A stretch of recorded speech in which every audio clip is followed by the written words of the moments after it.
के लोगों के साथ साथ गैर धार्मिक लोगों और जीवन के सभी क्षेत्रों में और सामाजिक आर्थिक पृष्ठभूमि के लोगों द्वारा हजारों वर्षों में लिखा गया है। इस प्रकार संस्कृत को बाकी एवं अग्रे अग्रे अग्रे गच्छति। परन्तु एतस्य वस्तुतः एतत् भारते इदानीं जातम् ऐतिहासिकः निर्णयः एषः। कारणम् इदानीं तस्य अनन्तरं वर्षत्रये अहं पश्यामि भारतीय ज्ञानपरम्परा इति वर्ड् अस्ति, तत्पूर्वम् अश्रुतपूर्वः शब्दः इदानीं भारते सर्वत्र तादृशविषये चर्चासत्राणि तत्र भिन्नभिन्नकार्याणि तस्मिन् विषये कार्यशालाः इत्यादि आरब्धाः। एतदेकं महत्त्वपूर्णम् अभियानं भवति। एतदेकं महत्त्वपूर्णम् अभियानं यत्र यत्र संस्कृतस्य खजाना इति यद् वदति, अर्थात् तद् भारते वा नेपाले वा ह्यः चर्चायाम् अस्माभिः श्रुतम्, अत्र भारतस्य इव नेपालेपि संस्कृतपाण्डुलिपीनां सम्पत्ति, पाण्डुलिपयः तत्र के विषयाः सन्ति इत्यपि न जानन्ति इति आचार्यः ह्यः अत्र प्रतिपादितवान्। तर्हि एतद् अत्रापि अप्लिकेबल् भवति। इत्युक्ते शिक्षानीति मध्ये एषा घट्टिका अस्ति, सा घट्टिका सर्वत्र अप्लिकेबल् भवति। कारण तादृशं किञ्चित् शास्त्ररक्षणदृष्ट्या शास्त्र अंशानां वैज्ञानिक अंशानां संकलनदृष्ट्या सामूहिकम् अभियानम् इति एकं महत्त्वपूर्णविषयः। भाषादृष्ट्या तु तस्य आवश्यकता भवत्येव, कारण भाषादृष्ट्या अभियानेन विना वैज्ञानिकदृष्ट्या अभियानं तु पूर्णं न भवति। कारणं यः संस्कृतं पठितुम् अवगन्तुं न शक्नोति, तस्य प्राक्टिकल् नालेड्ज् यत् न भवति, तावत्पर्यन्तं सः अग्रे न गन्तुं शक्नोति। सेकेण्डरी नालेड्ज् उपयुज्य एतद् अग्रे गन्तुं न शक्नोति।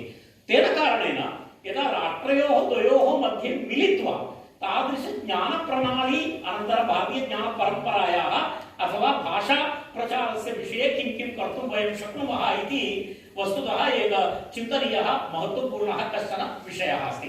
तदर्थं काश्चन आद्यताः अस्माभिः निश्चेतव्याः भवेयुः। महोदय, मम समयः जातः चेत् सूचयतु।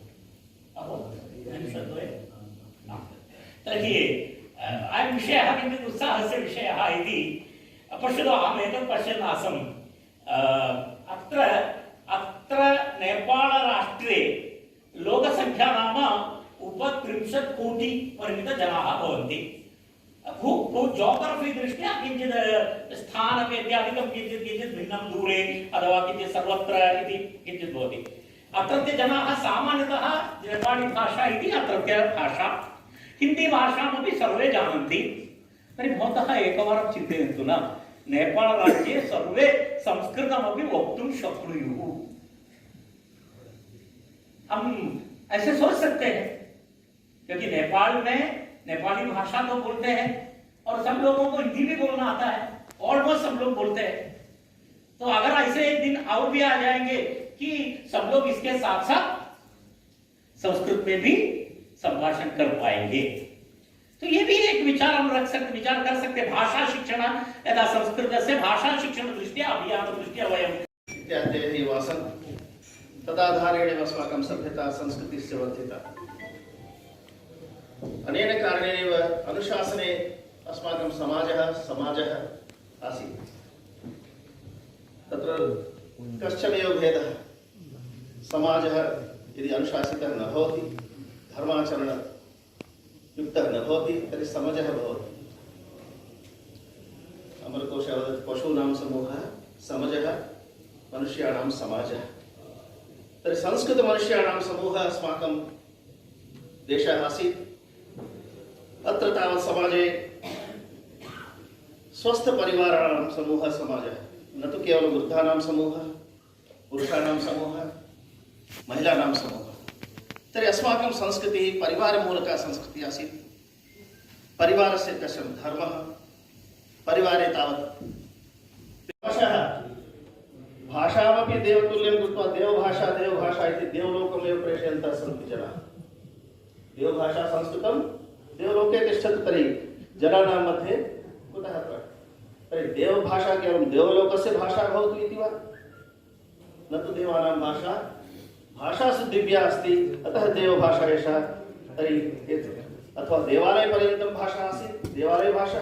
ततोपि अग्रे गता चेत् पुस्तकालयेषु सरस्वत्या स्वरूपरूपेण पुस्तकेषु आसीत्। यथा उक्तमेव केषाञ्चन समूहवर्गस्य भाषा इत्यादिरूपेण आग्रहः कृतः। तेन आग्रहेण कदाचित् कठिनाया भाषा सञ्जाता। तर्हि अस्याः पुनः उज्जीवनं नापेक्षितम् अस्माभिः। मृता इति कथयन्ति भाषते न भाषते इति कारणेन मृता मृत्या इति कथयन्तः स्वयमेव मरिष्यन्ति, सुरवागमृता न मृता न मरिष्यति। परन्तु अस्य प्रसारः सर्वदा राज्य आश्रयेण न भवति। सत्ता वर्तते विद्यमाना अस्ति, सा एव शक्तिः परमं रूपम्। शक्त्युपासनायाः परम्परा अतीव प्राचीना वर्तते। देवीपूजायाः शक्तिपूजायाः प्रमाणं 63,000 नवपाषाणकालेपि प्राप्यते। न केवलं सिन्धुसभ्यतायाम् उत मोहनजोदाडो सभ्यतायाम्, अपि तु मध्ययूरोपमहादेशे पूर्वयूरोपमहादेशे अस्थिदन्तैः अस्थिभिश्च निर्मिता नारीमूर्तीनाम् अवशेषाः उपलभ्यन्ते। तेषु स्थानेषु उपलब्धेभ्यः निवेशयति। इदानीम् 1,777 कोटि रूप्यकाणि वेदनिमित्तं व्ययं करोति। ततोपि अधिकतरं भविष्यति। अस्माकं 5 स्थानेषु विशिष्ट RNEV राष्ट्रीय आदर्श वेदविद्या प्रतिष्ठान इदानीं निर्मीयते। प्रथमस्तु पुर्यां, द्वितीय द्वारकायां, तृतीयस्तु भवति गुवाहाटी नगरे, चतुर्थस्तु भविष्यति कर्णाटके। शृङ्गेर्यां स्थानं नैव यत् नेपालीयाः विद्वांसः कथं काश्यां सन्ति, कश्चित् वाराणसीय विद्वान् 500 तत्र मातृका तस्य गृहे संस्थापितवान्। तत्र तस्य विक्रयं कर्तुं तस्य इच्छा आसीत्। तत्र सा वृद्धा सञ्जाता। तस्मिन् समये प्रोफेसर् मैक्डोनल्ड् ऑक्सफोर्डतः आगतः आसीत्। अतः 1929तमे अब्दे तेन तत्र निवेदितं तत् मत्समीपे धनं कुत्र आगमिष्यति, अहम् एतत् क्रेतुं नेष्यामि। अतः नेपालस्य मन्त्री आसीत्, मुख्यमन्त्री प्रधानमन्त्री चन्द्रसोम सेरे। भवन्तः नेपालीयाः ज्ञातुं शक्ताः स्युः। चन्द्रसोम सेरे तत्सर्वं धनं दत्त्वा वाराणसी पण्डितं सकलं तत्र 5,000 मातृका तत्र ऑक्सफोर्ड विश्वविद्यालयं प्रति प्रेषितवान्। यस्मिन् प्रकल्पे मयापि किञ्चित् कार्यं कृतं। तत्र अमेरिकातः प्रोफेसर् सैंडर्सन्, पुनः अस्माकं प्रोफेसर् JL ब्रोकिङ्ग्टन्, अन्ये अपि केचन जेराकोला इति फ्रान्स्तः। अहमपि मम विश्वविद्यालये गत्वा तस्मिन् प्रकल्पे कार्यं कृतवन्तः। अतः नेपालस्य तस्मिन् कर्मणि नेपाल राष्ट्रीय स्तरेण अपि योगदानम् अस्ति इति मम स्मरणपथम् आयाति। एते वाराणस्याः विद्वांसः तद् उक्तवन्तः, अतीव श्लाघनीयः। धन्यवादः।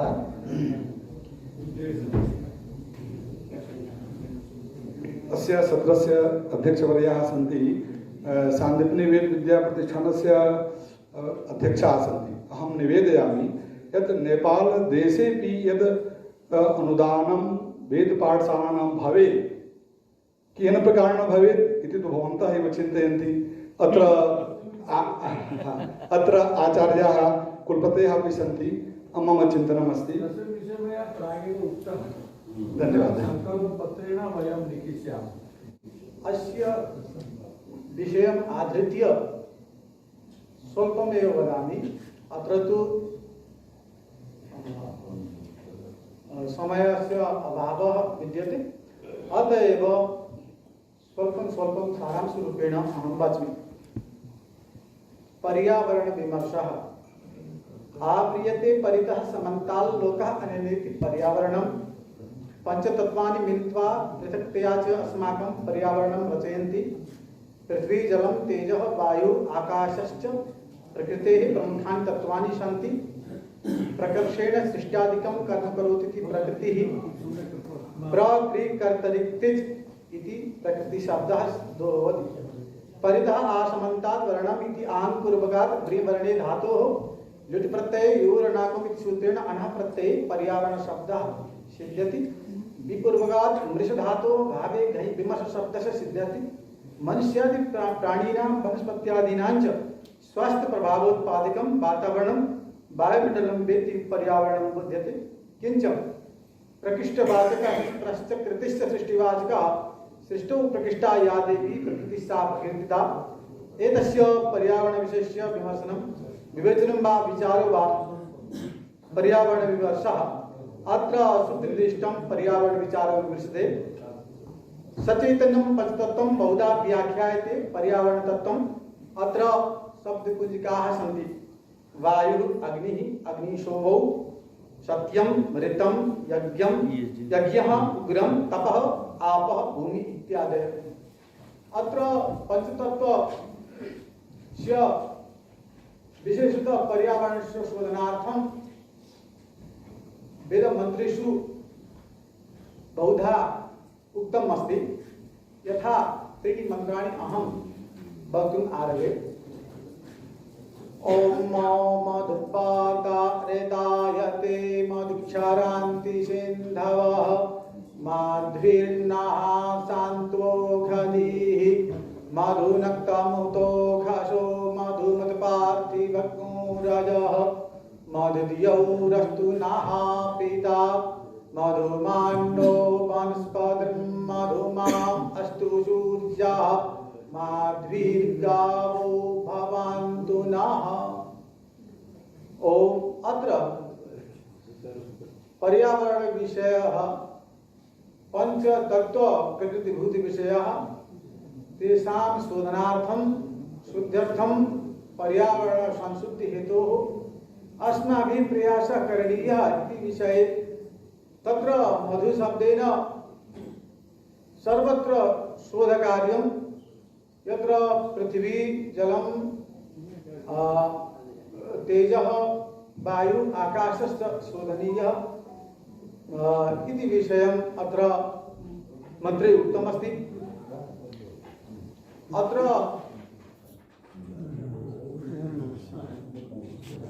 हिंदू स्वयं सेवक संघस्य नेपाल राष्ट्र प्रमुखद्वयस्य परिचयं कार्यक्रमं प्रार्थन्ते अस्माकं कामत् ईशः।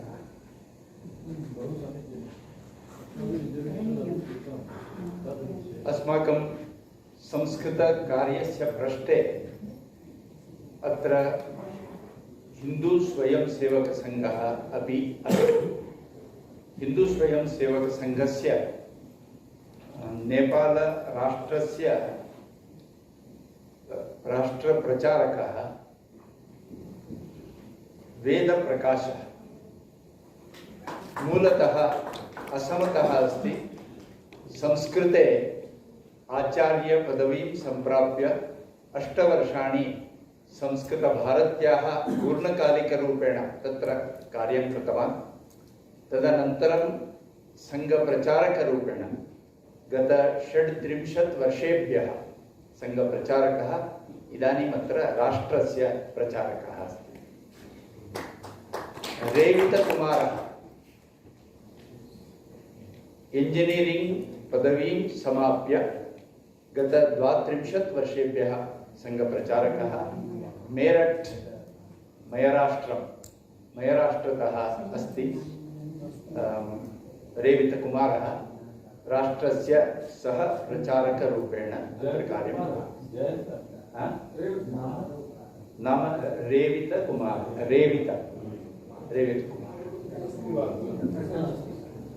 द्वावपि संस्कृतानुरागिणौ संस्कृतज्ञौ इति कारणेन अस्माकं कार्यस्य संस्कृतकार्यस्य अत्र नेपाले अपि भवतु इति आशयेन द्वौ अपि आगतवन्तौ।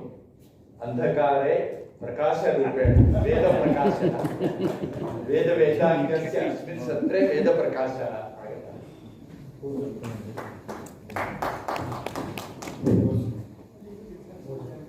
इदानीम् अध्यक्षीय उद्बोधनार्थं निवेद्यन्ते अस्माकम् अध्यक्ष चरणाः आचार्य प्रफुल्ल मिश्र महोदयः। इदानीं मम उद्बोधनं नास्ति। अस्माकं या चर्चा जाता अत्र तस्य निष्कर्षम् अस्माकं सङ्कल्परूपेण भवतां पुरस्तात् प्रस्तौमि। भवन्तः स्वीकरिष्यन्ति चेत् तत्र प्रथमं तावत् सीमान्तराज्येषु राष्ट्रेषु नेपाल ब्रह्मदेश आदिषु वेदपाठशाला प्रकल्पमाध्यमेन, यतोहि अस्माकं वेदविद्याप्रतिष्ठान भवतु, राष्ट्रीय विश्वविद्यालय संस्कृतविश्वविद्यालय भवतु, तत्र ते मुक्तरूपेण करिष्यन्ति अथवा न, तत्र प्रोजेक्ट् रूपेण भारतसर्वकारस्य ICCR पक्षतः अथवा मिलित उद्यमेन प्रोजेक्ट् द्वारा प्रकल्परूपेण अपि ते एतत् करिष्यन्ति। CSU पक्षतः एकं परिसरस्य परिवर्धन परिसरः एक्सटेन्सिव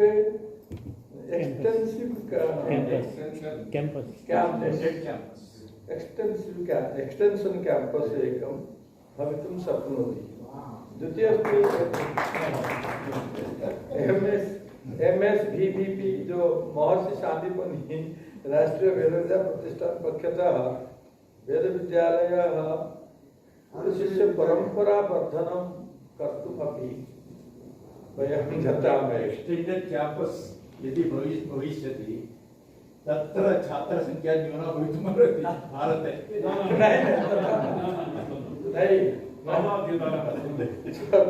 उच्च अनुसंधान केन्द्रं नेपाले अपि भारतस्य एकम् उच्च अनुसंधान तथा नाट्यशास्त्रस्य मातृका इतः एव नीत्वा जर्मन देशे पुनः उज्जयिन्याम् अनुसन्धानं जातं नाट्यशास्त्रस्य क्रिटिकल एडिशन्, तथैव नेवारी मैनुस्क्रिप्ट् नीत्वा कृतं, तथैव अत्र एकं कर्तव्यमस्ति। पुनः अत्र अस्माकं मातृकल्पा अत्र आसन् Shashiprabha Kumar IIAS Indian institute of advance study इत्यत्र तत्र संस्कृत विषय वेद विषय अपि शोधकर्मणि सहायकावन्ते एकं निर्दिष्टम् अस्माकम् अंशः भवतु, यत्र IIAS मध्ये संस्कृत विद्वांसः गत्वा तत्र वेद विषयकं शोधकार्यं करिष्यन्ति। एका व्यवस्था अत्र स्यात्।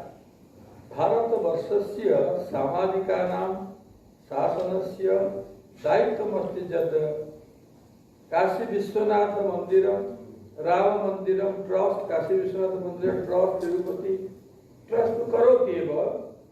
पुनः तिरुवनन्तपुरं राजस्थाने अपि बहु आढ्याः सन्ति आढ्यतराणि मन्दिराणि सन्ति, तेषामपि किमपि दायित्वम् अस्ति। तेभ्यः अपि एषा सभा तेभ्यः किञ्चित् निवेदनं करोति यत् तेषामपि किमपि दायित्वं वेदरक्षणार्थं वेदाङ्गरक्षणार्थं करोति। धन्यवादः।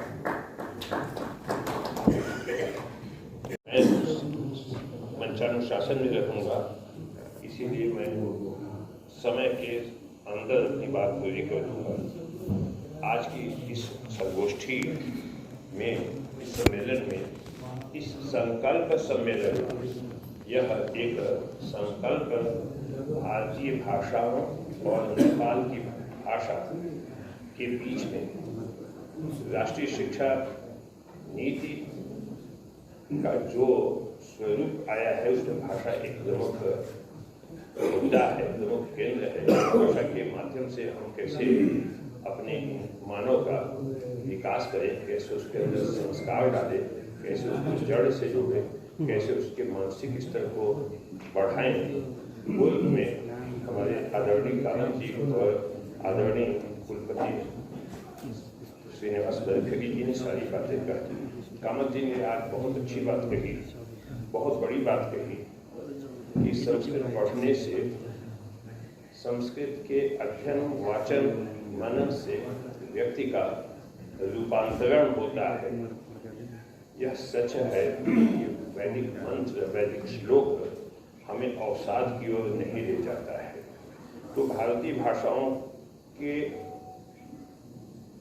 साथ जो राष्ट्रीय शिक्षा नीति बनी है उसमें अधिकांश भाषाएं, चाहे तमिल हो, तेलुगु हो, कन्नड़ हो, मलयाली हो, बंगला हो, उड़िया हो, मराठी हो, सब मूल रूप से संस्कृत में है। और इस हिंदी में मैं बोल रहा हूँ उसका तो सब कुछ हिंदी में है, चाहे व्याकरण हो, चाहे साहित्य शास्त्र हो, सारे उपजीव्य महाभारत और रामायण से दिए गए हैं। और ये महाभारत और रामायण से का केवल उपजीव्य हिंदी का नहीं है, विश्व स्तर के सारी जो साहित्य हैं उनका उपजीव्य जो है, जो उनका मूल ग्रंथ है वो महाभारत और रामायण है, वैदिक ग्रंथ है। तो भाषाओं के विकास में, भाषाओं के माध्यम से सामाजिक उन्नयन के लिए, मानसिक उन्नयन के लिए यह भारत और नेपाल के बीच की संगोष्ठी इसलिए महत्वपूर्ण है कि 1751 किलोमीटर फैले हुए लंबे बॉर्डर पे, लंबे सीमा पे 5 प्रदेश मिलते हैं, करोड़ों के जनमानस मिलते हैं। हम भले राजनयिक स्थिति में, भले हम विभाजित रहे जाएं, मगर सांस्कृतिक और धार्मिक स्थिति में हम एक हैं, कहीं से कोई अलगाव नहीं है। और बहुत कुछ आर्थिक स्थिति भी यही है। तो राष्ट्रीय शिक्षा नीति का जो परिप्रेक्ष्य है वह संस्कृत के माध्यम से, अगर हम नेपाल और भारत के बीच में एक सेतु बनाए, वह सेतु पहले कभी रहा होगा नहीं, तो ऐसा हो नहीं सकता कि महादेव यहाँ कस्तोक्ष बोला जाता है तो कस्तोक्षो तो बोला जाता है राम लक्ष्मण। तो राम को हम अपने देश का मान लेते हैं, वो तो वैश्विक हैं, मगर यहाँ जब कस्तोक्षो बोलेंगे कैसे हैं आप, तो राम को याद किया जाता है। तो ये सेतु है, हम लोग एक ही हैं। और इस सेतु को बनाने का काम, हमको फिर से जोड़ने का काम हमारे माननीय कुलपति श्रीनिवास बलखेड़ी जी ने किया, कामत जी ने किया। तो आने वाला ये समय, इस संगोष्ठी का जो एक तरह से घोषणा, एक तरह से जो संकल्प है, उसका प्रतिफलन जब आगे कुछ दिन देखेंगे तो इस सेतु का नाम, नेपाल और भारत के बीच में सांस्कृतिक संबंध के सेतु का नाम बलखेड़ी और कामत सेतु होगा, मुझे पूरा विश्वास है।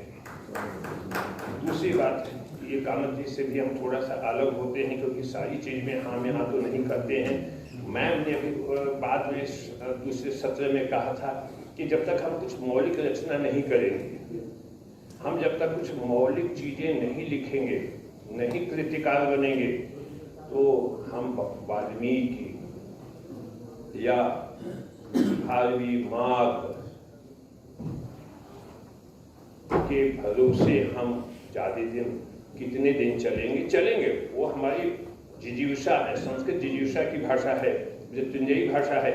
मगर नए कृतिकार हमें कैसे बने, इनके लिए पाठ्यक्रम, भारत और नेपाल के बीच में एक पाठ्यक्रम जो हमारी भाषाओं को लेके, हमारे सांस्कृतिक संबंधों को लेके ऐसे पाठ्यक्रम हमारे संस्कृत के मनीषियों को बनाने की आवश्यकता है। दूसरी बात मैं ये कह रहा हूँ कि संस्कृत भाषा, कोई सब जानते हैं कि जहाँ दुनिया भर की भाषा की गली बंद हो जाती है, संस्कृत भाषा वहाँ से आगे निकलती है, वो आगे का रास्ता दिखलाती है। तो मैं ये समृद्ध नेपाली, सुखी नेपाली का जो आपका मंत्र है वह विकसित भारत में है, और यह विकसित भारत का मंत्र हमारे माननीय प्रधानमंत्री जी का है। तो विकसित भारत में समृद्ध नेपाल और सुखी नेपाल संस्कृत और शिक्षा नीति के माध्यम से ही हो सकता है। मैं एक बात और ही कहूँगा कि मैं जिस विश्वविद्यालय में हमें ये काम करने का मौका मिला है, उस विश्वविद्यालय के हमारे मुख्य समिति के 3 सदस्य यही मौजूद हैं, आदरणीय बलखेड़ी जी, मुरली मनोहर पाठक जी और उपेंद्र त्रिपाठी जी, रमाकांत जी, ब्रजभूषण ओझा जी।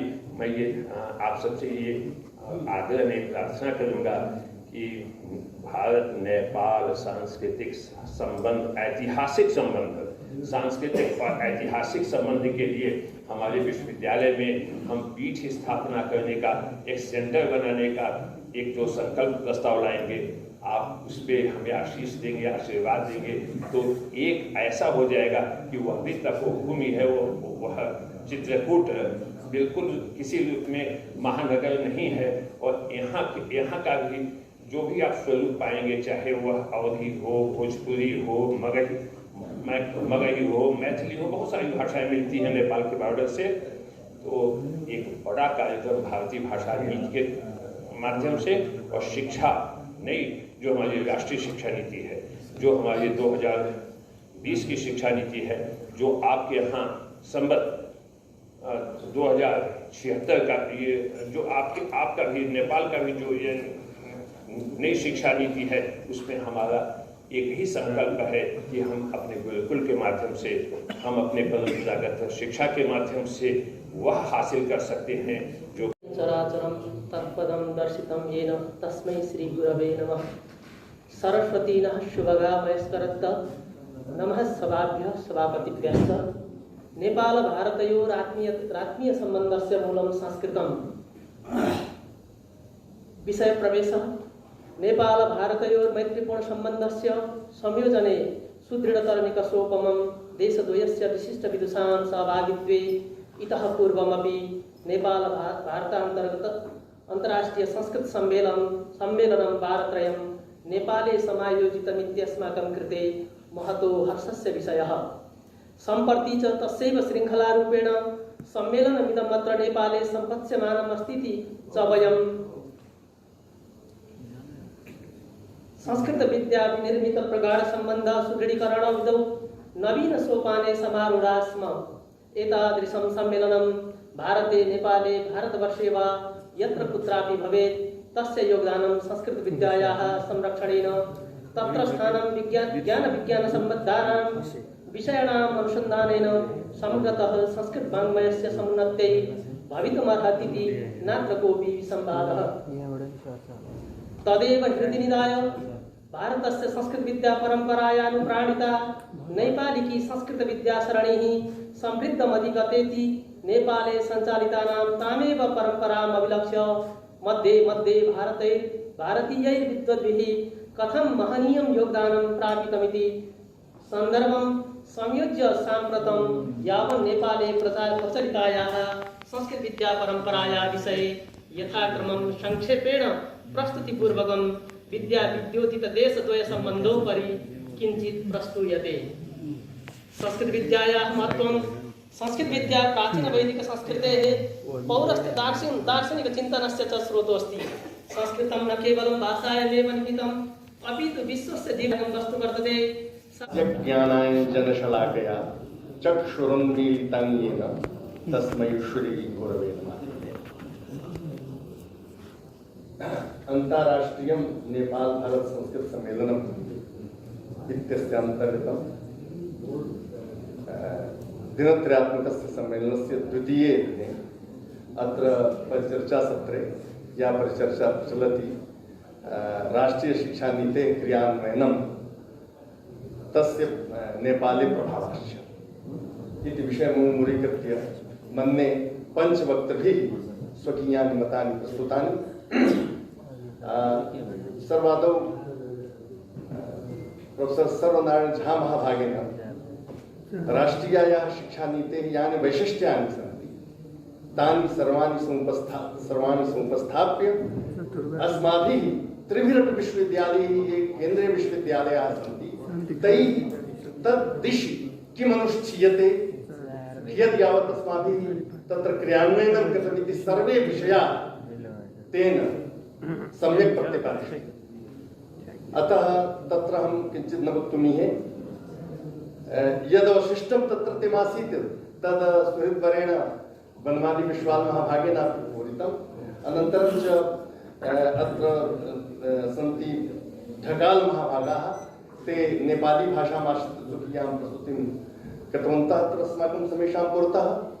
वस्तुतः तत्रापि शिक्षानीतिं समाश्रित्य ये केचन पक्षाः अत्र नेपालदेशे प्रवर्तिताः सन्ति, यावदहम् अवैमि तस्य भाषणं तावत् वच्मि। तत्र ये केचन विशेषाः सन्ति तान् सर्वानेव विशेषान् ते अत्र प्रस्तुतान् कृतवन्तः, अतः तेपि धन्यवादार्हः। अन्ते च भारत-नेपाल सम्बन्धमध्ये संस्कृतस्य कीदृशं स्थानं, कीदृशं संस्कृतेन दार्ढ्यं सम्पाद्यते इत्यपि अन्तिमेन वक्त्रा तावत् व्यक्तीकृतम्। मन्यः भारत-नेपालयोः द्वयोरपि देशयोः नैके विद्वांसः अत्र यजमानत्वं वहन्ति। आचार्याः श्रीनिवास परखेड़ी महाभागाः संस्कृत विश्वविद्यालयस्य नैकेषां संस्कृत विश्वविद्यालयानां कुलपतयः, सामान्य विश्वविद्यालयानां कुलपतयः, केंद्रीय संस्कृत विश्वविद्यालयस्य विविध ये सन्ति परिसराः, तेषाम् अध्यक्षाः, भारतीय दार्शनिक अनुसंधान परिषदः सदस्य सचिवाः अस्माकं मध्ये अद्य सन्ति, किन्तु कुत्र क्वापि गताः, कामत महाभागाः, अन्ये च सर्वे विद्वांसः। वस्तुतः अयम् अद्य दिनत्रयं यावत् वा समेषामेव विदुषां कश्चन विशिष्टः समवायः सञ्जागतीत् इति समेषां न मूलविषयः। एतादृशेन संयोगेन, एतादृशेन समवायेन, एतादृशेन सम्भूय विचारेण राष्ट्रीय शिक्षा नीतिर्वा भवतु, संस्कृत संभाषणं वा भवतु, शास्त्र परिरक्षणं वा भवतु, एते सर्वे विषयाः अत्र अन्तर्भूताः जाताः। अतः एतेन समवायेन, एतेन सम्मेलनेन निष्कर्षभूतानि यानि तथ्यानि आविर्भूतानि भविष्यन्ति, तानि तथ्यानि समाश्रित्य यदि अस्माभिः सर्वैरपि आचार्यैः, विश्वविद्यालय कुलपतिभिः तस्य क्रियान्वयनं क्रियेत् चेत् महानयम् उपकारः स्यात् संस्कृत जगतः, न केवलं संस्कृत जगतः अपितु सर्वस्यापि जनमानसस्य। अतः विविधाः प्रणाल्यः तत्र अस्माभिः स्वीकृताः सन्ति। वस्तुतः एकं वाक्यद्वयं मैं वच्मि। या प्राक्तन राष्ट्रीय शिक्षा नीति आसीत्, या खलु बह्व्यस्तत्र आसन्, किन्तु षडशीत्युत्तरैकोनविंशतिशततमे ख्रीष्टाब्दे या नीतिः प्रसिद्धा भवत्, सा सर्वापि नीतिः, न केवलं सा एव अपितु सर्वाः अपि प्राक्तननीतयः याः आसन्, ताः सर्वाः एव मैकाले महाभागानां दिशमनुसृत्य प्रवृत्ताः आसन्। अत्रैव हानिः जाता। इदानीं या शिक्षा नीतिः, राष्ट्रीय शिक्षा नीतिः निर्मिता, अस्माभिः अङ्गीकृता, भारतसर्वकारेण अङ्गीकृता अस्ति, सा भारतीय नीतिः भारतीय परम्परां, भारतीय प्रणालीं समाश्रित्य सन्तिष्ठते इत्यैव अस्य महत् वैशिष्ट्यं वर्तते। अतः एषा शिक्षा नीतिः सर्वविधम् अस्माभिः स्वीकर्तुं शक्यत एव इति निश्चप्रचं ब्रूमः। अतः एव एषा शिक्षा नीतिः क्रियान्वयने सरला वर्तते। एतस्याः क्रियान्वयनं भविष्यति। मन्ये नेपालदेशेपि ये खलु संस्कृत विश्वविद्यालयाः सन्ति, यदि ते कञ्चन सहयोगम् अस्माभिः अपेक्षन्ते, वयं तं सहयोगं कुर्मः, प्रतिश्रुताः स्मः। सर्वे वयं मिलित्वा तेषां सहयोगं करिष्यामः इत्यपि मम धीः उदेति एतादृशी। अतः एतस्मिन् सम्मेलने यः यादृशः अस्माकं सम्बन्धः वर्तते, शास्त्रपरम्पराम् आश्रित्य वा ग्रन्थपरम्पराम् आश्रित्य वा, सः सर्वः सम्बन्धः दृढीयान् भवति, अत्यन्तं दृढतरः भविष्यति इत्यप्यहम् आशासे। अहं मया महाकालनगर्यां मम सम्बन्धो वर्तते, अतः महाकालस्य महिमानं सम्यगवैन् अध्यक्षत्वेन अधिकं कालं न गृहीत्वा एतावद्भिरेव वचोभिः स्वकीयं मतं प्रस्तूय स्वकीयां वाचम् अवसाययामि इति शब्दः। राजनीतिशास्त्र विषयस्य प्राध्यापकाः श्री लालमणि पाण्डे महाभागाः अनुद्यन्ते अत्र आगत्य स्वविचाराः प्रकटयन्ति। श्री लालमणि पाण्डे महाभागाः।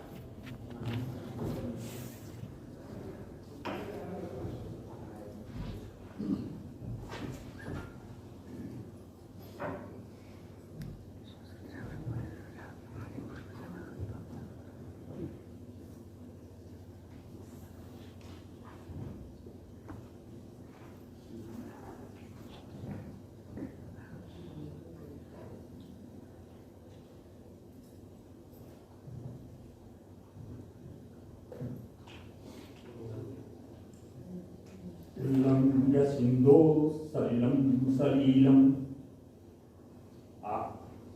यशोकवह्निं जनकात्मजाया आदाय तेनैकबलाहलङ्कां नमामि त्वं प्राञ्जलिराञ्जलेयम्।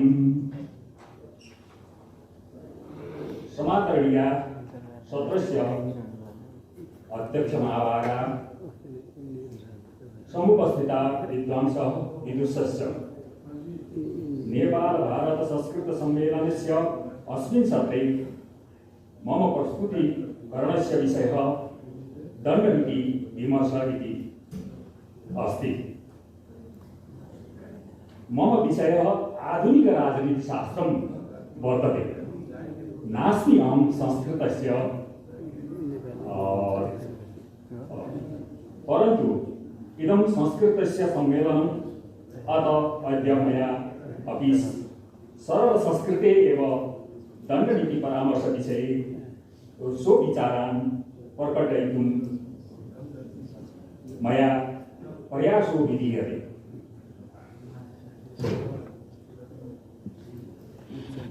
सर्वतोभावेन संस्कृतस्य महत्त्वं वयम् अनुभवामः।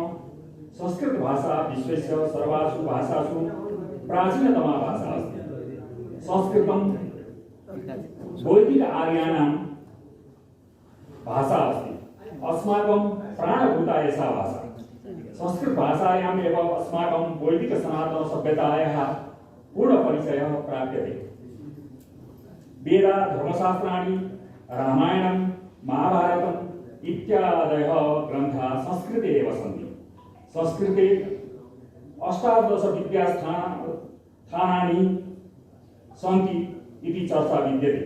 परन्तु कौटिल्येन उक्तं कौटिल्य कथयति चतस्रो विद्या तेषां मध्ये एका विद्या दण्डनीति वर्तते।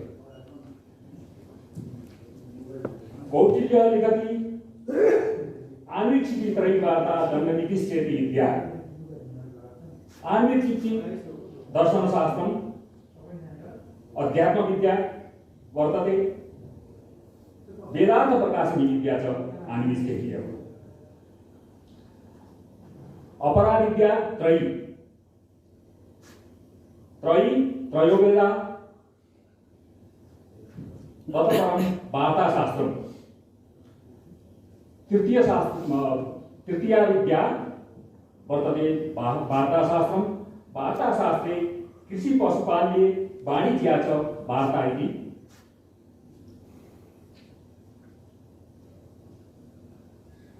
एषा विद्या अर्थशास्त्र सम्बन्धिनी विद्या वर्तते। ततः परं दण्डनीति मम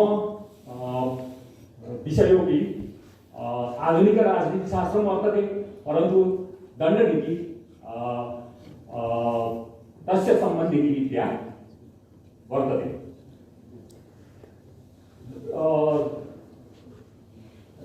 संस्कृत ग्रन्थेषु दण्डनीतेः बहूनि नामानि सन्ति। तत्र राजधर्म, दण्डनीति, अर्थशास्त्रं, राज्यशास्त्रं, न्यायशास्त्रं, नीतिशास्त्रम् इति नामानि तत्र सन्ति। दण्डनीति का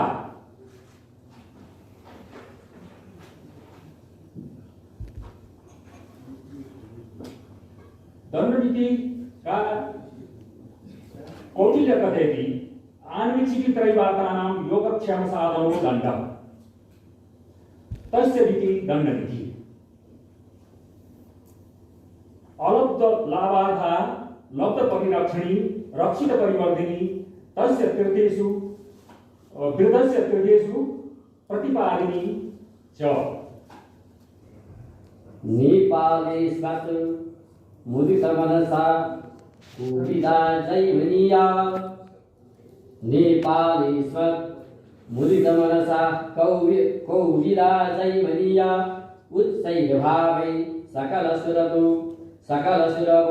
देवभूमौ प्रयातः हिन्दू राष्ट्रे विबुधमहिते शान्तिक्षेत्रे विशाले विद्यास्नाकान् कुलपतिवरान् स्वागतं वः यस्यां भूमौ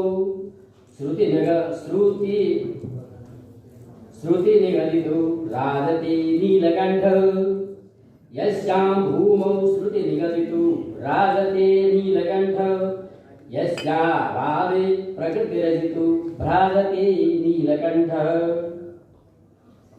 सर्वं शास्त्रं वदति मनसा जृम्भते राजधानी विद्युतां स्तां हृदयनिवहान् स्वागतं वः यस्मिन् शैले सुप्रकृतिनटी छमसमये छम्मशरैः प्रातर्जाते शिखरि नृत्यमाना सुरम्या यस्मिन् शैले प्रकृतिरचिता कृष्णसारा भ्रमन्ति शैलप्रान्ते मधुरवदनै स्वागतं वः विश्वस्यैतद्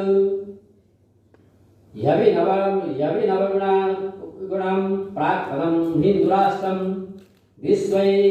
विश्वस्यैतद् यविनवगुणं प्राक्तनं हिन्दुराष्ट्रं दिव्यं भ्राजद् विबुधनमितं विश्वशीर्षं विभाति दिव्यं भ्राजद् विबुधनमितं विश्वशीर्षं विभाति यस्मिन् देशे निगम याज्ञवल्क्यो महर्षि यस्मिन् देशे सुदिनकरवत् वेदव्यासो बभूव यस्यां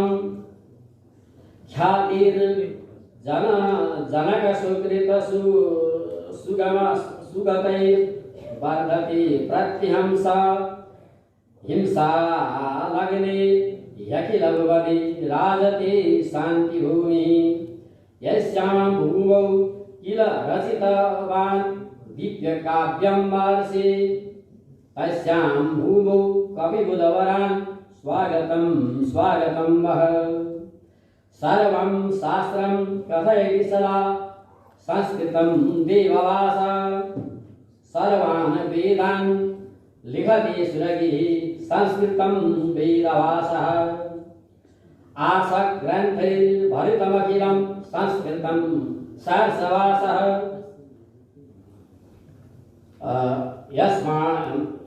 यस्यां भूमौ विलसति सदा संस्कृतं विश्वभाषः भाषा मात्रे निखिलवदने मेधयानमामौ आर्षं भावं मुदितमनसा श्रद्धया धारयामः यस्मिन् भावे विविधनिलयं जायते चैकनीनं यस्यां भावे विविधनिलयं जायते चैकनीनम् एकं सच्चित् लसितमनसा स्वागतं वः जय संस्कृतम् श्रीनिवास वरखेडी महाभागाः कार्यक्रमस्य मुख्यातिथयः श्रीमन्तः डॉक्टर राममाधव महाशयाः नीति अनुसंधान प्रतिष्ठानं नेपालस्य निर्देशकाः डॉक्टर दीपक कुमार अधिकारी वर्याः सभागारे समुपस्थिताः मान्याः कुलपतयः विशिष्टाः जनाः निर्देशकाः आचार्याः विद्वांसः विदुषश्च सम्प्रति अस्मिन् समापनसत्रे अथवा सम्पूर्तिसत्रे ये विचाराः सम्मेलने समागताः तेषां संकलनं संक्षिप्ततया अहं प्रस्तौमि। उद्घाटनसत्रे माननीयाः मुख्यातिथयः आसन् शक्तिबहादुर बस्नेत महाभागाः। पुनश्च तस्मिन् सत्रे अनेके विचाराः समागताः। नेपाल भारतयोः किं करणीयं नेपालस्य शास्त्रस्य कृते शास्त्राध्ययनस्य कृते अथवा भारतस्य शास्त्राध्ययनस्य स्थिति गति वा का अस्ति अनेकेषु विषयेषु चर्चा विहिता। पुनः विशिष्ट परिचर्चायां संस्कृतस्य सामाजिकम् अभियानं कीदृशमस्ति, सामाजिकं कार्यम् अथवा संस्कृते किं किं प्रचलन्ति तानि अत्र प्रस्तुतानि। पुनः प्रथमसत्रे वेदवेदाङ्गपरम्परायाः परिचर्चा जाता। पुनश्च नेपाल भारतस्य सम्बन्धसूत्रं वेदवेदाङ्गपरम्परा अस्ति इति अनेके विचाराः प्रस्तुताः। द्वितीयसत्रे राष्ट्रियशिक्षानीतौ भारतस्य राष्ट्रियशिक्षानीतौ क्रियान्वयनं नेपाले प्रभावश्च इति विषये अनेके विचाराः प्रस्तुताः। पुनश्च तृतीयसत्रे भारतनेपालयोः शास्त्राध्ययनस्य दशा दिशा च काः सन्ति अनेके विचाराः तत्रापि प्रस्तुताः। चर्चा जाता, विचारविमर्शः अभवत्। चतुर्थे सत्रे तु बहुशास्त्रीय संस्कृताध्ययनम् इति विषयम् अवलम्ब्य अनेके विचाराः प्रस्तुताः। शास्त्रेषु के विषयाः सन्ति, कथं तेषाम् अध्ययनम् अध्यापनं सम्प्रति प्रचलति विश्वेस्मिन्, न केवलं भारते न केवलं नेपाले, तद् विषयमपि अत्र प्रस्तुतं। पुनश्च सम्प्रति वयं समापनसत्रे अथवा सम्प्रति सत्रे समारोहे स्म। अहम हिंदी भाषायामपि किंचित वक्तुम् इच्छामि। विद्वानों की अपूर्व सम्मेलन रही। सभी प्रोफेसर, आचार्य, कुलपति सब एक एक घंटे के लिए, वो 1 घंटे से कम समय पर अपर्याप्त था, फिर भी 10-10 मिनट में संक्षिप्ततया अपने विचारों को आप लोगों ने रखा। और नेपाल और भारत के अनेक विद्वानों ने यहाँ सहभागिता अनेक विद्वानों की हुई। इससे हम लोग बहुत आनंद का अनुभव कर रहे हैं। इस तरह के और आगे भी कार्यक्रम हो, इसकी प्रार्थना है। नेपाल र भारतमा संस्कृतका विश्वविद्यालयहरू छन्। भोलिको दिनमा हामी धेरै मिलेर अगाडि धेरै कामहरू गर्न सक्छौँ भन्ने विश्वास हामीले लिएका छौँ। So at last I want to thank you all participants from India and Nepal. Thank you. नमो नमः।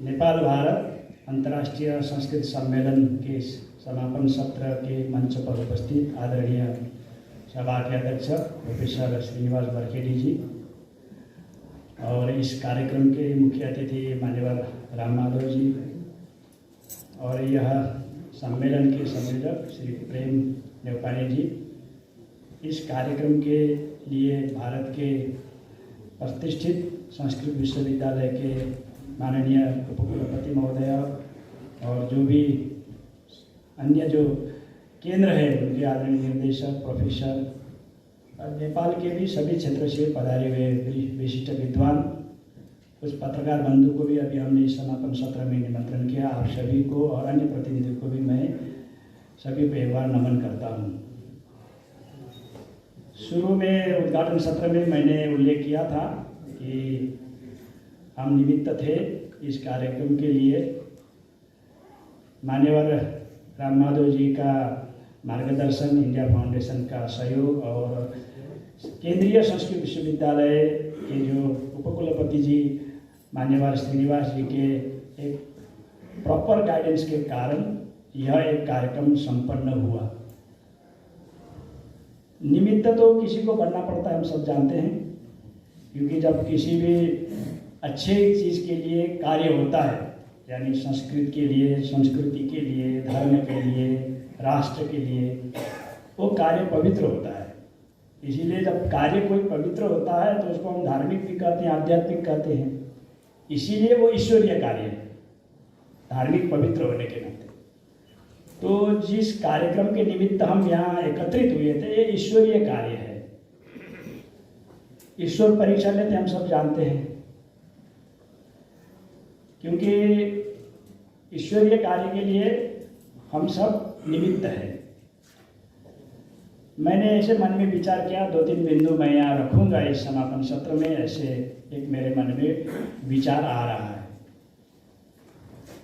ये त्रिदिवसीय सम्मेलन में हमने जो भी विचार रखे, तो सब संस्कृत के विद्वान होने के नाते जिन्होंने भी जो भी विचार रखा वो एक दूसरे को पहले से विचारों से जानते भी थे, उसके विद्वान भी हैं। लेकिन हमने उसका पुनः स्मरण किया। बार बार स्मरण जरूर करना चाहिए। हम सब जानते हैं बार बार स्मरण करने से रीति चिंत्य मुहुर्मुहु, हर मुहूर्त में अच्छे चीज़ों का और जो हमारी कमजोरी है उसके बारे में भी विचार जरूर करना चाहिए। हमारे जो भी संस्कृति में, भाषा में जो भी उसमें जो ह्रास आया, इसके बारे में भी हम ही लोग विचार करेंगे। जब विचार करेंगे तो हम और आगे तेज गति से बढ़ेंगे, क्योंकि इसी ऐसे ही कार्य हम एक क्रांतिकारी कार्य करते हैं। इसीलिए संस्कृत के लिए तो हम एकत्रित हुए। हमको सोचना चाहिए, मुझे लगा ऐसा कि जो संस्कृत के इतर के लोग हैं उनके लिए भी संस्कृत के बारे में उनके मन में अच्छी धारणाएं बने, उस पर सकारात्मक उनका दृष्टि बने, उनके लिए भी नेपाल भारत के हर स्तर पर कार्यक्रम करना चाहिए, ऐसे मुझे लगा इस कार्यक्रम के बाद। क्योंकि हम यहाँ जितने एकत्रित थे तो संस्कृत से सुपरिचित लोग थे, उनके विद्वान थे, और उन बीच में जो भी विचार आदान प्रदान हुआ वो तो हमने स्मरण किया, पुनः उसका स्मरण किया।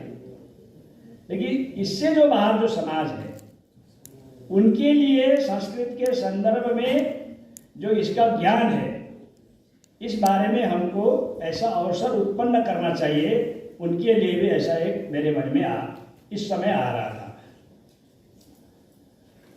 कई बार विषय आता है, हम सब जानते हैं, क्योंकि हमारे यहाँ मैं जिस संगठन से कार्य करता हूँ, सामाजिक संगठन के नाते, तो हमारे यहाँ बारंबार हम लोगों को, हमारे यहाँ जो भी हम विचार करते हैं, हमेशा नए चीज़ के लिए तैयार रहना चाहिए। Ready to accept new things from anywhere, non फंडामेंटेशन।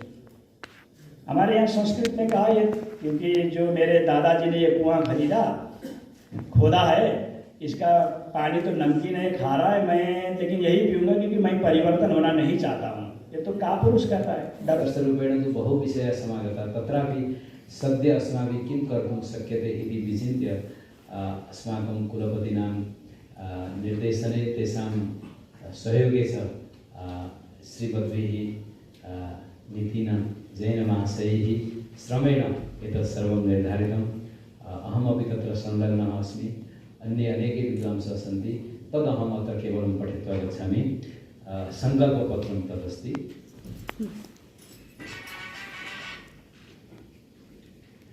नीति अनुसंधान प्रतिष्ठानं नेपालः, केन्द्रीय संस्कृत विश्वविद्यालय देहली, इंडिया फाउंडेशन देहली इति एतेषां संयुक्त तत्त्वावधाने वैक्रमाब्दस्य चैत्रमासस्य 14, 15, 16 दिनेषु नेपालस्य काष्ठमण्डपे राजधान्याम् अन्ताराष्ट्रियं नेपाल भारत संस्कृत सम्मेलनं समायोजितम्।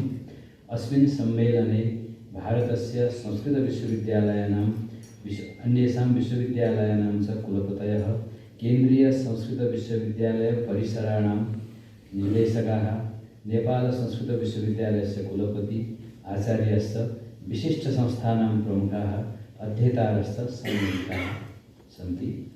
अस्य अन्ताराष्ट्रीय सम्मेलनस्य प्रधान प्रयोजनं नेपाल भारत सम्बन्धानां सुदृढीकरणमेव। एतत् प्रयोजनार्थं नेपालस्य धर्म, संस्कृति, दर्शन, इतिहास, पुरातत्व इत्यादीनां समुत्कर्षाय संस्कृत प्राकृत पारिभाषाणां समुन्नतये च संकल्पपत्रमिदम् अंगीक्रियते। मूलसङ्कल्पः विकसितभारतसङ्कल्पस्य सन्दर्भे विकसितनेपालहेतुः शैक्षिकसहयोगसङ्कल्पः। एतदर्थम् इमे सङ्कल्पाः अङ्गीक्रियन्ते। एकं प्रथमं नीति अनुसन्धान प्रतिष्ठान नेपाले केन्द्रीयकार्यालयस्य स्थापना भविष्यति। अनेन केन्द्रेण नेपालस्थ पाण्डुलिपीनाम् अध्ययनं, नेपाल भारत संयुक्त अनुसन्धानं प्रकाशनं च नेपालस्य संस्कृत उच्चशिक्षायां गुणात्मक परिष्काराय सौजन्यपूर्ण गतिविधीनाम् आयोजनं चेति कार्याणि प्रमुखानि करिष्यन्ते। द्वितीयं नेपाल ज्ञान प्रणाली आधारितायै अर्थव्यवस्थायै शिक्षाव्यवस्थायै च सहयोगः एवञ्च योग आयुर्वेद प्राकृतिक चिकित्सा पद्धति आधारितायै शिक्षाव्यवस्थायै सहयोगः। तृतीयं नेपालस्य गुरुकुलेषु संस्कृत शैक्षिक संस्थानेषु शिक्षार्थिभ्यः भारते वृत्ति कौशल विकासाय शैक्षिक गुणवत्ता संवर्धनाय च प्रशिक्षण व्यवस्था एवञ्च नेपालस्य गुरुकुलानां संस्कृत संस्थानानां च पुस्तकालयेभ्यः पुस्तक प्रदान पुरस्सरं सहयोग प्रदानम्। चतुर्थं प्रतिवर्षं नेपाल भारत देशयोः अन्ताराष्ट्रीय संस्कृत सम्मेलनस्य आयोजनम् एकस्मिन् वर्षे नेपाले अपरे वर्षे भारते एवं भवतां भवतीनां च सर्वेषां सर्वासाम् अनुमोदनम् आवश्यकम्। नेपाल भारत अंतर्राष्ट्रीय संस्कृत सम्मेलनार्थम् अत्र उपस्थित सर्वसाधुजनानां प्रति अहं सादरपूर्वक अभिवादनं समर्पयामि।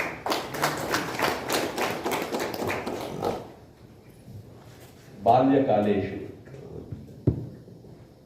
अहं संस्कृतभाषा प्रशिक्षणं स्वीकृतवान् अभवत्। यद्यपि तदुपरान्तं मम शिक्षा दीक्षा आङ्ग्लमाध्यमेन भवति, अतः मम संस्कृतज्ञानं किञ्चित् सीमितमस्ति। इतना ही सीमित है।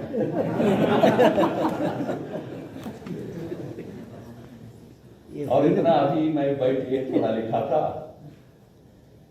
क्षमा कीजिए, मैं बाकी हिंदी अंग्रेजी में ही कुछ विचार आपके साथ साझा करूंगा। सबसे पहले मैं बहुत साधुवाद देना चाहूंगा राष्ट्रीय संस्कृत संस्थान और नीति अनुसंधान परिषद, जिन्होंने भारत नेपाल अंतर्राष्ट्रीय संस्कृत सम्मेलन का एक अच्छी कल्पना करके 3 दिन का एक सम्मेलन का आयोजन किया है। वैसे आप सब संस्कृत विद्वान हैं, मुझे आपके सामने संस्कृत क्या होता है, इसका महत्व क्या है, ये कहने का अधिकार भी नहीं है। मैं मानता हूं कि औचित्य भी नहीं होगा, पर इतना जरूर संस्थात्रयपक्षतः अहं धन्यवादं करोमि। पुनः अस्य सत्रस्य मुख्यातिथिवर्यः वस्तुतः विश्वतः डॉक्टर राममाधववर्यः वस्तुतः शैक्षिक सांस्कृतिक आध्यात्मिक राजनीतिक सामरिक दृष्टिभिः प्रायः अस्मान् उद्बोधयन्ति इति आचार्याः। एतेभ्यः आचार्येभ्यः मुख्य अतिथिवर्येभ्यः अपि संस्थात्रयपक्षतः कार्तज्ञं वयं प्रकटयामः। विशिष्य राष्ट्रीयस्तरे अन्ताराष्ट्रीयस्तरे च भारतीयतायाः उद्घोषकाः ये सन्ति, अतः पौनःपुन्येन वयं अस्माकं धन्यवादान् वयं प्रकटयामः। पुनः अस्य सम्पूर्णसम्मेलनस्य मेरुदण्डः एव सूत्रधारः एव दीपक कुमार अधिकारी वर्यः। एते वर्येभ्यः अपि अस्माकं सर्वेषां पक्षतः वयं कार्तज्ञं प्रकटयामः। अस्य सत्रस्य अस्य सम्मेलनस्य संयोजकः आचार्याः प्रेमराज न्योपानिवर्यः मित्रमणयः। एतेभ्यः अपि सम्पूर्ण सर्वपक्षतः वयं कार्तज्ञं प्रकटयामः। अस्मिन् सत्रे उपस्थितः दिनेश कामतवर्यः, काशीनाथ न्योपानिवर्यः। अस्माभिः किं साधितम् इति किञ्चित् मनसि कर्तव्यम्। अतः समापनोत्सवेऽस्मिन् समागतान् सर्वान् भवतः सम्बोध्य किञ्चिदिव उपस्थापयामि। अन्ताराष्ट्रीयस्तरे भारतस्य प्रतिनिधित्वं कुर्वाणाः अस्माकं देशस्य इतरदेशानां च आत्मीयं सम्बन्धं दृढयन्तः महानुभावाः भारतस्य वरपुत्राः श्रीमन्तः डॉक्टर राम माधव महाभागाः नेपालदेशे स्थित्वा नेपालभारतयोः सम्बन्धं दृढयितुं निरन्तरं प्रयत्नशीलाः मान्यवराः डॉक्टर दीपक अधिकारी महाभागाः एवं सम्मेलनस्यास्य दायित्वं स्वीकृत्य स्वकार्यं सम्यक् निरूह्य अस्मान् तोषितवन्तः आतिथेयत्वं च भजन्तः आचार्याः प्रेमराज नेपाली महाभागाः भारतदेशात् नेपालदेशाच्च अत्र समुपस्थिताः प्रतिनिधीभूय समुपस्थिताः नैकेषां विश्वविद्यालयानां कुलपतयः कुलपतिचराः निदेशकवर्याः आचार्याः नाना संस्थासम्बद्धाः विशिष्टाः अतिथयः सर्वान् भवतः प्रणमामि। अधुना मुख्यातिथिवर्येण एकः सन्देशः प्रदत्तः। किमर्थं संस्कृतं रक्षणीयम्? न केवलं संस्कृतं प्राचीना भाषा इत्यतो हेतोः, अपि तु अस्माकं देशयोः द्वयोरपि इयम् एका सम्पत् रक्षणम् अस्माकं दायित्वं। तत्र एकं महत्त्वपूर्णम् अंशमहं पश्यामि। पुरातनीयम् अस्माकं सभ्यता, सनातनधर्माश्रिता पुरातनीयं सभ्यता यथा चिरन्तनी भवेत् तदर्थम् अस्माकम् अयं प्रयासः। सनातनधर्माश्रिता पुरातनी इयं सभ्यता नेपाल भारतयोः भारतवर्ष सभ्यता चिरन्तनी भूयात् इत्येवम् एतदर्थम् अयं प्रयासः। संस्कृतं भारतस्य राष्ट्रभाषा नाभवत् नेपालस्यापि। संस्कृतं न कस्यापि एकस्य देशस्य भाषा नास्ति। संस्कृतं विश्वभाषा वर्तते। अतः विश्वभाषायाः संस्कृतस्य दायित्वं न केवलम् एकस्य राष्ट्रस्य नास्ति, अपि तु समग्र मानवसमुदायस्यैव इदं दायित्वम् इति शनैः अस्माभिः एष सन्देशः सर्वेभ्यः दातव्यः।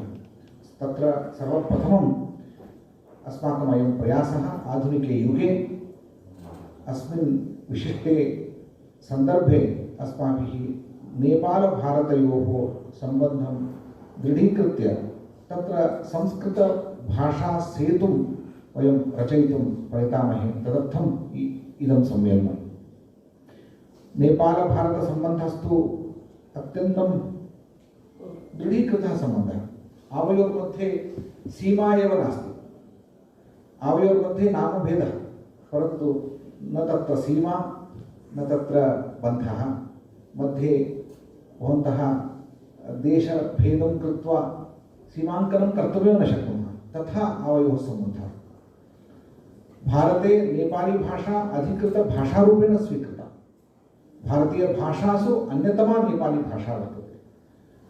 अतः भारत-नेपालयोः सम्बन्धः यः वर्तते तत्तु सांस्कृतिकः, सामाजिकः, धार्मिकः, आध्यात्मिकश्च सम्बन्धः प्राचीनकालादपि अस्ति, अग्रेपि अनुवर्तते। परन्तु अस्माभिः अत्र किं क्रियते?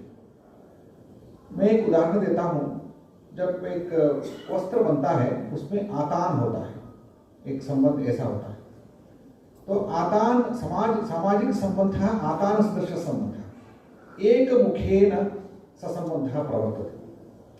उससे वस्त्र नहीं बनता है, उसमें तंतुएं होते हैं। यदि भारत नेपालयोः सम्बन्धं पश्यामः स च सामाजिकः आध्यात्मिकः राजनीतिको वा आर्थिकः सम्बन्धो वा एते सर्वे सम्बन्धाः आदानसदृशाः सम्बन्धाः, केवलं तन्तुरूपाः सम्बन्धाः। तन्तवः दृढ़ीकृताः निरन्तरं प्रवर्तन्ते। जैसे निरंतर होता है, कोई विच्छेद नहीं है, वो अत्यंत दृढ़ होता है, लेकिन वस्त्र नहीं बनता है। वस्त्र तभी बनेगा जब वो वितान भी उससे जुड़ जाता है। जब तक वितान नहीं रहेगा वो तब तक आतान जो है एक आकृति के रूप में नहीं दिखता है। हमारा संबंध जो है, आज जिस संबंध को हम दृढ़ीकरण करने जा रहे हैं, अयम संबंध वितान संबंध, ये केवल दो राष्ट्र के बीच में बौद्धिक संपदा के आधार पर ही वितान संबंध बन सकता है, दूसरे कारण से नहीं बन सकता। बाकी संबंध में आतान संबंध बनता, एक तंतु के रूप में संबंध रहता है। लेकिन जब तक एक बौद्धिक संपदा को लेकर बौद्धिक स्तर पर, भाव स्तर पर हम वितान को नहीं बनाएंगे, तब तक हम एक वस्त्र के आकृति को नहीं देख पाएंगे। अद्य भारत नेपालयोः सम्बन्धः एतादृशः तंतु सदृशः सम्बन्धः समाजे वर्तते, परन्तु सम्बन्धः अनेन वितानेन, अनेन संस्कृत वितानेन, अनेन बौद्धिक वितानेन, अनेन भावात्मक वितानेन च स च सम्बन्धः दृढीकृतो भवति, येन वस्त्ररूपं किञ्चित् आकृतिः काचित् दृश्यते, येन अस्माकं तस्याम् आकृतिभित्तौ, वस्त्रभित्तौ वयं किञ्चित् रूपं रचयितुं शक्नुमः। तदेव रूपं वयं कामयमानः अत्र स्मः। केन्द्रीय संस्कृत विश्वविद्यालयस्य एवं इंडिया फाउंडेशन नाना राष्ट्रेषु कार्यं इदं संस्थानं करोति। इंडिया फाउंडेशन इत्यस्य संस्थानस्य नीति प्रतिष्ठानस्य च, नेपाले स्थितस्य नीति अनुसंधान प्रतिष्ठानस्य च सहयोगेन इदं सम्मेलनं दिनत्रयात्मकम् अत्र अनुष्ठितम्। अत्र केन्द्रीय संस्कृत विश्वविद्यालयस्य समेपि ज्येष्ठाः वरिष्ठाश्च आचार्याः, एकैकोऽपि परिसरः अस्माकं विश्वविद्यालयः, एकैकस्यापि विश्वविद्यालयसदृशस्य संस्थानस्य निदेशकाः ते स्वयं कुलपतिसदृशाः, तत्तादृशाः आचार्याः अत्र समागताः। एवं षोडश संस्कृत विश्वविद्यालयाः प्रायशः संस्कृतस्य यावत्या संख्यया विश्वविद्यालयाः सन्ति, तावत्या संख्या भारते कस्याः भाषायाः विश्वविद्यालयाः न सन्ति। एवञ्च संख्यादृष्ट्या, संख्या नाम ज्ञानदृष्ट्यापि अत्यन्तं प्रतिष्ठिताः आचार्याः भारतस्य नानाराज्येभ्यः समायाताः। तत्र महर्षि सान्दीपनि वेदविद्याप्रतिष्ठानस्य उपाध्यक्षमहाभागाः आगताः। एवं संस्कृतभारत्याः प्रतिनिधित्वेन दिनेश कामत महाभागाः आगताः। बनारस हिंदू विश्वविद्यालयस्य, गुरुकुल गांधी विश्वविद्यालयस्य, एवं श्री श्री विश्वविद्यालयस्य, अन्येषां विश्वविद्यालयानां एते सर्वे संस्कृत भारत विद्या सम्बद्धाः विश्वविद्यालयाः। एतेषां सर्वेषाम् अत्र समावेशेन भारतमेव अत्र उपस्थितं वर्तते। एवं नेपालदेशस्य प्रतिष्ठिताः आचार्याः, नेपाल संस्कृत विश्वविद्यालयस्य प्रतिष्ठिताः समेपि आचार्याः विशिष्टाः अत्र उपस्थिताः। प्रायशः एतावत् पूर्वमपि सम्मेलनानि प्रवृत्तानि। एतादृश प्रतिनिधि समावेशेन इदं प्राथम्येन एतादृशं सम्मेलनं यशस्वी अत्र सञ्जातमिति अहं विश्वसिमि। केन्द्रीय संस्कृत विश्वविद्यालयः परिचयार्थं कथयामि। भारतस्य भारतसर्वकारस्य संस्कृतविकासाय प्रतिष्ठिता इयं 50 संस्था राष्ट्रीयसंस्कृतनाम्ना एव प्रसिद्ध्यति। अस्याः संस्थायाः तत्र सहयोगेन भारते सहस्रशः कार्यक्रमाः सहस्रशः संस्थासु जायन्ते। इदम् अत्यन्तं प्रतिष्ठितं सम्मेलनम्। अत्र विशेषतः यतः प्रायशः केन्द्रीय संस्कृत विश्वविद्यालयस्य A++ श्रेणी प्राप्त्यनन्तरं भारते अयम् एकः विश्वविद्यालयः प्रतिष्ठित केन्द्रीय विश्वविद्यालयेषु अपि अत्युच्च श्रेणीषु अस्माकं स्तरः देहली विश्वविद्यालय सदस्येषु सदस्यः संस्थासु अस्माकं स्तरः स्वीकृतः यूनिवर्सिटी ग्रांट्स कमीशन द्वारा कैटेगरी 1 विश्वविद्यालयत्वेन अस्माभिः एकः स्तरः महत्त्वं प्राप्तमस्ति। केन्द्रीय विश्वविद्यालयेषु प्रतिष्ठिता इयं संस्था नेपालदेशेषु प्रायशः अन्ताराष्ट्रीय स्तरे इदं A++ केन्द्रीय संस्कृत विश्वविद्यालयत्व प्राप्त्यनन्तरं प्रथमिकम् इदं सम्मेलनम् अस्माभिः विदेशेषु क्रियमाणमस्ति। अतः इयं माला अनुवर्तते। इदं प्रथमं कार्यं नेपालेषु सञ्जातम्। अतः भवतः सर्वान् यस्मदाह्वानम् अङ्गीकृत्य समायातान् सर्वान् अहम् अभिनन्दामि। भारतसर्वकारपक्षतः यतः भारतसर्वकारस्य शिक्षामन्त्रिणा अत्र सहमतिः अनुमोदनं च वर्तते, तेषामपि पक्षतः भवतां सर्वेषाम् अभिनन्दनं करोमि।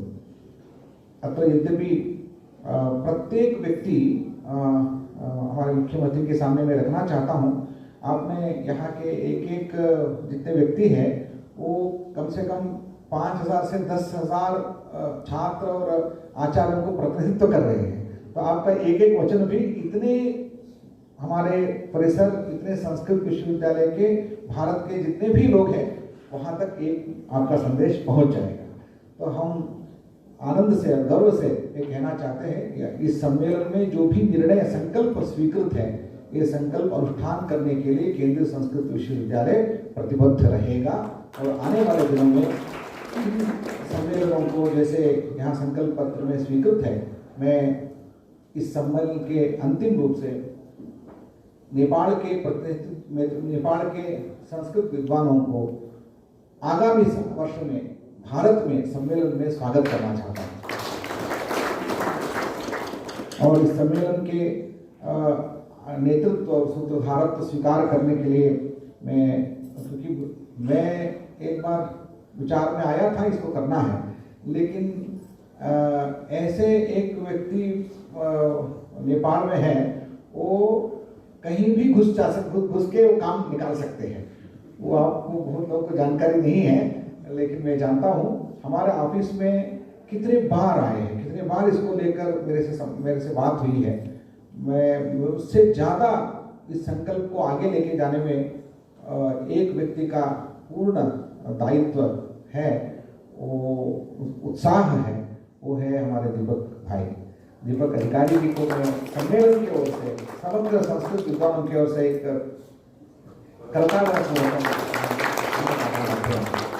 इस पूरे कार्यक्रम में 2 काशीनाथ न्योपाने जी का मार्गदर्शन मिला है और संयोजक के रूप में डॉक्टर प्रेमराज जी और मेरे सहयोगी डॉक्टर नितिन जैन, इन दोनों का परिश्रम रहा है। आप सब लोगों को जोड़ने का प्रयास इन दोनों ने किया है। आज नेतृत्व निभाने का बहुत यहाँ के नेपाल के मेरे मित्र वर्ग अपने आतिथेयत्व निभाया है। तो मैं सभी को मैं धन्यवाद देता हूँ। और इंडिया फाउंडेशन के प्रथम दिन में भी आज भी आपका स्वयं उपस्थिति के साथ आपने समर्थन किया है। डॉक्टर राम माधव जी केवल हमारे भारत के अनेक क्षेत्रों को वो जोड़ते हैं। वो हमारे सांस्कृतिक और बौद्धिक विरासत के साथ राजनीतिक और हमारे देश के अन्य क्षेत्रों को विदेशों के बौद्धिक क्षेत्र के साथ जोड़ने का एक अद्भुत प्रयास करने वाले, नेतृत्व रखने वाले ऐसे डॉक्टर राम माधव जी का उपस्थिति से इस कार्यक्रम का बल बढ़ा है। और आने वाले दिनों में आपका मैं सहयोग चाहता हूँ और आपका आशीर्वाद मार्गदर्शन हमेशा रहेगा। अन्ते नेपाल भारताश्चैव परस्परं नेपाल-भारताश्चैव प्राच्यविद्या विशारदाः परस्परं भावयन्तः श्रेयः परम् अवाप्नुमः। जयतु संस्कृतं, जयतु नेपाल-भारतयोः सम्बन्धः। धन्यवादः।